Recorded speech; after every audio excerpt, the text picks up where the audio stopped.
দক্ষিণ ককেশাসের মানচিত্রে আঁকা হচ্ছে নতুন এক রেখা, যার নাম ট্রাম্প করিডোর। মার্কিন প্রেসিডেন্টের স্বপ্ন এশিয়া ও ইউরোপের মাঝে শান্তি ও সমৃদ্ধির পথ খুলে দেয়া। কিন্তু তেহরান বলছে এটা পথ নয়, এটা হবে এক কবরস্থান। কিন্তু কার কবর? কাদের স্বপ্ন ভেঙে পড়তে যাচ্ছে? আর কেন ইরান এতটা ক্ষিপ্ত? প্রশ্নগুলো এখনো ছড়িয়ে পড়েছে কূটনৈতিক করিডোর থেকে শুরু করে সামরিক সদর দপ্তর পর্যন্ত। এই ভূরাজনৈতিক নাটকের আসল কাহিনী কি?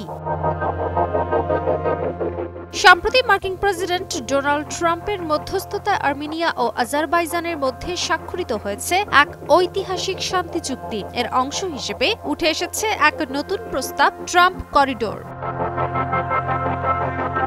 আর্মেনিয়ার দক্ষিণ প্রান্তের সিউনিক প্রদেশ কেটে আজারবাইজানকে সরাসরি যুক্ত করা হবে তার বিচ্ছিন্ন নাকচিভান প্রদেশের সাথে।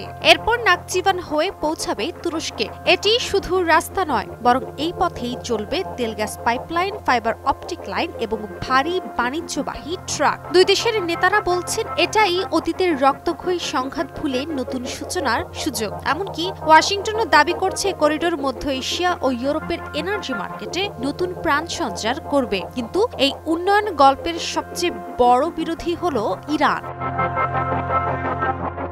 তেহরানের আশঙ্কা এই করিডোর কেটে গেলে আর্মেনিয়ার সঙ্গে তাদের সরাসরি স্থলপথের যোগাযোগ প্রায় বিচ্ছিন্ন হয়ে যাবে। তাদের উত্তর সীমান্ত ঘেঁষে তৈরি হবে এমন এক ভূরাজনৈতিক করিডোর যা মধ্য এশিয়া, ককেশাস, তুরস্ককে একত্রিত করবে এবং এ বাণিজ্যিক জোটে ইরানের ভূমিকা নেমে আসবে শূন্যে। এ বিষয়ে ইরানের শীর্ষ নেতা আয়াতুল্লাহ খামেনির উপদেষ্টা আকবর ভেলায়েতি সরাসরি হুমকি দিয়ে বলেছেন, এই করিডোর ট্রাম্পের সম্পত্তি হবে না, বরং এটি হবে ট্রাম্পের ভাড়াটে সেনাদের কবরস্থান। তাদের যুক্তি, যেভাবে ইউক্রেনের পথে ন্যাটো রাশিয়ার দরজায় গিয়ে দাঁড়িয়েছে, ঠিক তেমনি এই করিডোর ইরানের উত্তর সীমান্তে ন্যাটোর ঘাঁটি বসানোর সুযোগ করে দেবে। আর ইরান বলছে এবার নয়, শুরুতেই থামাবো।